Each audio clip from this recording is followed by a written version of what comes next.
আসসালামু আলাইকুম প্রিয় দর্শক, চলে আসলাম এই মুহূর্তের আজকের 9 জানুয়ারি 2026 রোজ শুক্রবারের খুবই গুরুত্বপূর্ণ আবহাওয়ার সংবাদ নিয়ে। অবশেষে দেশের আকাশ থেকে বিদায় নিয়েছে কুয়াশা বেল্টের প্রভাব। দেখা মিলেছে সূর্যের, আস্তে আস্তে বৃদ্ধি পাবে দিনের তাপমাত্রা। তবে এরই মধ্যেই আবারও দেশের বিভিন্ন অঞ্চলে নতুন কুয়াশা বেল্ট ও তীব্র শৈত্যপ্রবাহ নিয়ে দুঃসংবাদ দিল বাংলাদেশ আবহাওয়া অধিদপ্তর। আগামী সপ্তাহে অতি তীব্র শৈত্যপ্রবাহের আশঙ্কা, তাপমাত্রা নামতে পারে 4 ডিগ্রি সেলসিয়াসে, আসতে পারে নতুন কুয়াশা বেল্ট। এদিকে বঙ্গোপসাগরের বুকে তৈরি হয়েছে শক্তিশালী গভীর নিম্নচাপ, রূপ নিতে পারে ঘূর্ণিঝড়ে, চলছে তীব্র তাণ্ডব। তো প্রিয় দর্শক, আজ এবং আগামী এক সপ্তাহ বাংলাদেশের 8 বিভাগের 64 জেলা, ভারতের পশ্চিমবঙ্গ, আসাম, মেঘালয়, ত্রিপুরা ও মিজোরাম রাজ্যের কোন কোন জেলাগুলিতে আবহাওয়া কেমন থাকতে পারে, কি জানা যাচ্ছে ইউরোপিয়ান আমেরিকান রাডারগুলো থেকে জানিয়ে দেব। অবশ্যই ভিডিওটি শেষ পর্যন্ত দেখতে থাকুন। কে কোন জেলা থেকে দেখছেন কমেন্ট করে জানিয়ে দিন। প্রতিনিয়ত আবহাওয়ার খবর পেতে অবশ্যই আমাদের ইউটিউব চ্যানেলটিকে সাবস্ক্রাইব করে রাখুন।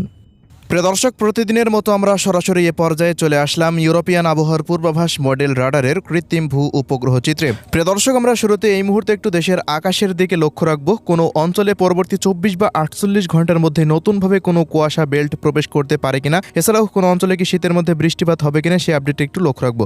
তো এখনকার পূর্বাভাস মডেলের তথ্য অনুযায়ী ঢাকা, ময়মনসিংহ, সিলেট, রাজশাহী, রংপুর, খুলনা, বরিশাল ও চট্টগ্রাম বিভাগের প্রত্যেকটা জেলার আকাশ পুরোপুরি পরিষ্কার অবস্থায় দেখা যাচ্ছে।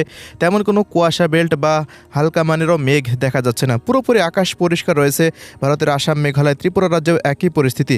পরবর্তী 24 বা 48 ঘন্টার মধ্যে নতুন কুয়াশা বেল্টের তেমন কোনো পূর্বাভাস এই মুহূর্তে পাওয়া যাচ্ছে না। দর্শক, এই মুহূর্তে দেশের আকাশের পরিস্থিতি স্বাভাবিক থাকলেও বঙ্গোপসাগরের অবস্থায় কিন্তু স্বাভাবিক নেই।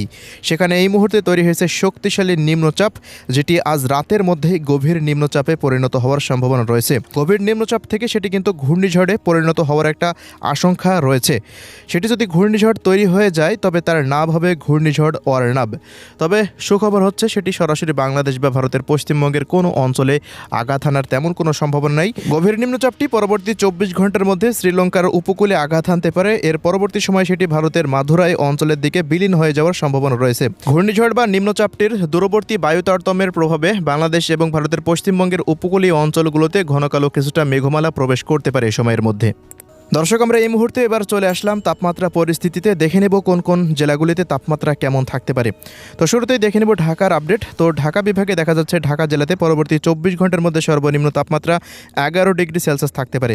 মুন্সিগঞ্জ, নারায়ণগঞ্জ, নরসিংদী, কটিয়াদি, কিশোরগঞ্জেও 11 ডিগ্রি সেলসিয়াসের সম্ভাবনা। এদিকে কাপাসিয়া, বালুখা, টাঙ্গাইল, এরপর গাজীপুর, মানিকগঞ্জ, এদিকে রাজবাড়ী, ফরিদপুর, শিবালয় অঞ্চলগুলোতেও দেখা যাচ্ছে মোটামুটি 11 ডিগ্রি সেলসিয়াসের আশেপাশে তাপমাত্রা থাকতে পারে। এদিকে মকসেদপুর, শরীয়তপুর, গোপালগঞ্জ, টুঙ্গিপাড়া, নরসিংদী, কাপাসিয়া এই সমস্ত অঞ্চলগুলোতেও মোটামুটি শিবচর, দোহারের আশেপাশ দিয়ে 11 ডিগ্রি সেলসিয়াসের আশেপাশেই তাপমাত্রা পরিস্থিতি থাকতে পারে। দর্শক, এবার আসছি চট্টগ্রাম বিভাগের আবহাওয়ার রিপোর্টে। পরবর্তী 24 ঘন্টার মধ্যে চট্টগ্রাম বিভাগের ব্রাহ্মণবাড়িয়া, ব্রাহ্মণপাড়া, কুমিল্লা, হাজীগঞ্জ, লাকসাম, রায়পুর, চৌমোহনী, ফেনী, নোয়াখালী, লক্ষ্মীপুর ও চাঁদপুর অঞ্চলে সর্বনিম্ন তাপমাত্রা 11 থেকে 12 ডিগ্রি সেলসিয়াসের আশেপাশে থাকতে পারে।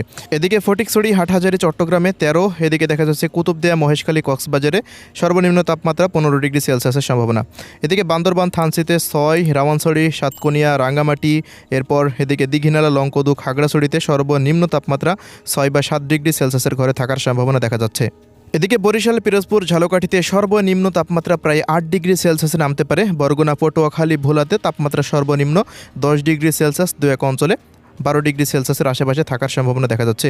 এদিকে আজ দেশের পশ্চিমাঞ্চলের বিভিন্ন অঞ্চলে তাপমাত্রা নামতে পারে 6 ডিগ্রি সেলসিয়াসে দেখা যাচ্ছে। খুলনা বিভাগের কুষ্টিয়া, মেহেরপুর, চুয়াডাঙ্গা, ঝিনাইদহ, মাগুরা, এরপর শৈলকুপা, যশোর, কোটচাঁদপুর অঞ্চলগুলোতে সর্বনিম্ন তাপমাত্রা 6 ডিগ্রি সেলসিয়াসে নামার সম্ভাবনা। নড়াইল, অভয়নগর, খুলনা, সাতক্ষীরা, এদিকে দেখা যাচ্ছে বাগেরহাট, মোংলা এই অঞ্চলগুলোতে সর্বনিম্ন তাপমাত্রা প্রায় 10 ডিগ্রি সেলসিয়াসের ঘরেই থাকতে পারে, এমনই দেখা যাচ্ছে এই মুহূর্তে রাডার থেকে। এদিকে তীব্র শৈত্যপ্রবাহে কাঁপতে পারে রাজশাহী বিভাগ। দেখা যাচ্ছে রাজশাহীর পাবনা, লালপুর, ঈশ্বরদী, পুঠিয়া, রাজশাহী, গোদাগাড়ি, এরপর মোহনপুর, এদিকে চাঁপাইনবাবগঞ্জ, গোমস্তপুর, এরপর পটনীতলা, আক্কেলপুর, আদমদিঘি অঞ্চলগুলোতে 6 ডিগ্রি সেলসিয়াসে নামতে পারে তাপমাত্রা। বগুড়া, তাড়াশ, সিংড়া, নাটোর, সিরাজগঞ্জ অঞ্চলগুলোতেও 7 ডিগ্রি সেলসিয়াস সর্বনিম্ন তাপমাত্রা নামার সম্ভাবনা দেখা যাচ্ছে। এদিকে প্রিয় দর্শক, রংপুর বিভাগেও তীব্র শৈত্যপ্রবাহের আশঙ্কা। এই অঞ্চলগুলোতে রংপুর, দিনাজপুর, ঠাকুরগাঁও, পঞ্চগড়, নীলফামারী, লালমনিরহাট, কুড়িগ্রাম, গাইবান্ধা জেলার বিভিন্ন স্থানে সর্বনিম্ন তাপমাত্রা 7 ডিগ্রি সেলসিয়াস, 2-1 অঞ্চলে 8 ডিগ্রি সেলসিয়াস নামতে পারে আজ রাতে। এদিকে ময়মনসিংহ বিভাগে গতকালকে তুলনায় তাপমাত্রা অনেকটাই আজকে নামার সম্ভাবনা দেখা যাচ্ছে। শেরপুর জামালপুরে 9 ডিগ্রি সেলসিয়াসে নামতে পারে তাপমাত্রা এবং নেত্রকোনা ও ময়মনসিংহে 8 ডিগ্রি সেলসিয়াসের আশেপাশে আজকে তাপমাত্রা নামার সম্ভাবনা দেখা যাচ্ছে। এদিকে সিলেট, সুনামগঞ্জ অঞ্চলগুলোতে সর্বনিম্ন তাপমাত্রা 8 ডিগ্রি সেলসিয়াসে নামতে পারে, 2-1 অঞ্চলে 7 ডিগ্রি নামার সম্ভাবনা রয়েছে। এদিকে মৌলভীবাজার, হবিগঞ্জে সর্বনিম্ন তাপমাত্রা 9 ডিগ্রি সেলসিয়াসের ঘরে থাকার সম্ভাবনা এই মুহূর্তে দেখা যাচ্ছে। তো দর্শক, এই ছিল দেশের 8 বিভাগের 64 জেলার সর্বনিম্ন তাপমাত্রা পরিস্থিতি। এবার আসছি ভারতের পশ্চিমবঙ্গের আপডেটে। পশ্চিমবঙ্গের কলকাতা সর্বনিম্ন তাপমাত্রা 6 ডিগ্রি সেলসিয়াস, উত্তর ও দক্ষিণ 24 পরগনাতে 5, এদিকে খড়গপুরে 5, এদিকে পুরুলিয়া, বাঁকুড়া, বর্ধমান, হাওড়া, হুগলি অঞ্চলগুলোতে 5 ডিগ্রি সেলসিয়াস, শান্তিপুর, কাটোয়া, শিউড়ি, নলহাটি, দুর্গাপুর অঞ্চলগুলোতে 6 ডিগ্রি সেলসিয়াসের আশেপাশে থাকতে পারে। এদিকে বীরভূম, মুর্শিদাবাদ, উত্তর ও দক্ষিণ দিনাজপুরে দেখা যাচ্ছে 6 ডিগ্রি সেলসিয়াস।